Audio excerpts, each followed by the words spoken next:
तारीख जनवरी 2026। दुनिया फिर एक खतरे से घिरी हुई है। सोचो, एक विशाल बर्फ का टुकड़ा और विश्व का सबसे बड़ा द्वीप और एक दुनिया की महाशक्ति अमेरिका, जिसके राष्ट्रपति के दावे ने पूरी दुनिया के राजनीतिक नक्शे को हिलाकर रख दिया। ये कहानी डोनाल्ड ट्रंप का ग्रीनलैंड पर कब्जे का जुनून, जो सिर्फ अब इच्छा नहीं रह गया बल्कि राष्ट्रीय सुरक्षा, भू राजनीति और वैश्विक शक्ति की सबसे बड़ी लड़ाई बन चुका है।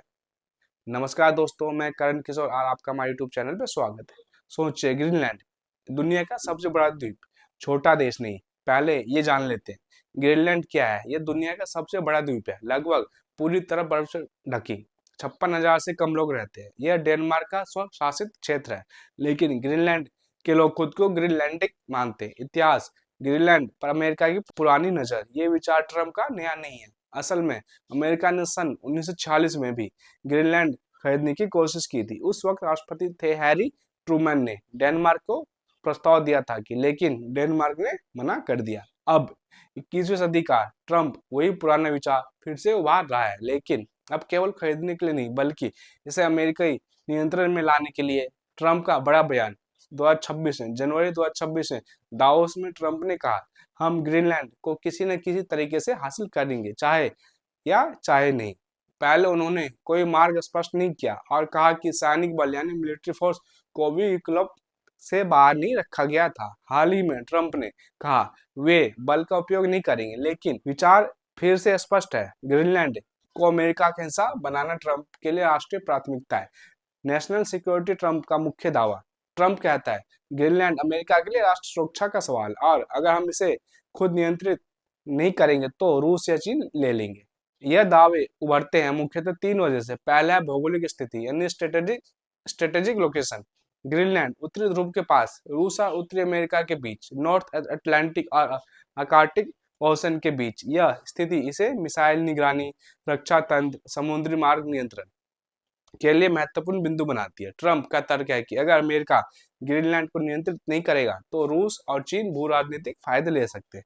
गोल्डन डोम और मिसाइल डिफेंस। ट्रंप के समर्थक कहते हैं ग्रीनलैंड अमेरिका को एक नो स्ट्राइक रणनीति उच्च भूमि देता है, जहां से वो आईसीबीएम, मिसाइल डिफेंस और space based early warning systems लगा सकता है।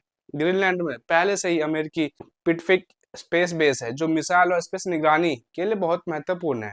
ट्रंप कहता है, हम वहां मौजूद रहकर सुरक्षा नहीं कर सकते, हमें मालिकाना अधिकार चाहिए। संसाधन और अर्थ मिनरल। ग्रीनलैंड में पराक्रोमिक धातुएं, यूरेनियम, ऊर्जा संसाधन जैसे रेयर अर्थ है। ये वो मूल्यवान खनिज है जिनकी दुनिया भर को आवश्यकता है, स्पेशल टेक्नोलॉजी और रक्षा उद्योग के लिए। ट्रंप समर्थक कहते हैं, अगर अमेरिका इन संसाधनों को नियंत्रित कर लेता है तो चीन की रेयर अर्थ डोमिनेंस कम होगी, उभरते इलेक्ट्रिक और टेक्नोलॉजी उद्योग में प्रतिस्पर्धा मौजूद होगी। लेकिन यहाँ पे बात यह है कि आलोचक कहते हैं कि अमेरिका को ग्रीनलैंड को कब्जा करना तो छोड़िए, संसाधनों का उपयोग करना भी अनुचित होगा। डेनमार्क और ग्रीनलैंड की प्रतिक्रिया।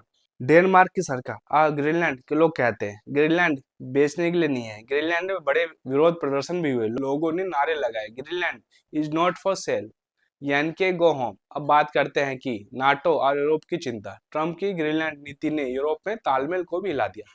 कुछ यूरोपीय नेताओं ने कहा कि ट्रंप की धमकियां और टैरिफ की धमकी नाटो की एकता को नुकसान पहुंचा रहे हैं। डेनमार्क ने साफ कहा, ग्रीनलैंड नाटो का हिस्सा है, इसे हटाना संघर्षपूर्ण और संवैधानिक रूप से गलत है। क्या ट्रंप बल का प्रयोग करेगा? ट्रंप ने कहा वे महान शक्ति का प्रयोग नहीं करेंगे, लेकिन इतिहास, बयान और नीति संकेत इस पर है कि कोई भी तरीका अपनाने को तैयार है, जैसे आर्थिक दबाव, टैरिफ और राजनीति शर्तें। सबसे बड़ा सवाल, क्या यह अमेरिका फर्स्ट के नाम पर विश्व शांति के लिए नहीं बल्कि युद्ध की शुरुआत है? क्या ग्रीनलैंड का कब्जा एक संतुलन बदलने वाली घटना है? यह कहानी अभी खत्म नहीं हुई है और शायद दुनिया के भविष्य के नियम ग्रीनलैंड की बर्फ वाली सतह पर लिखे जा रहे हैं। धन्यवाद।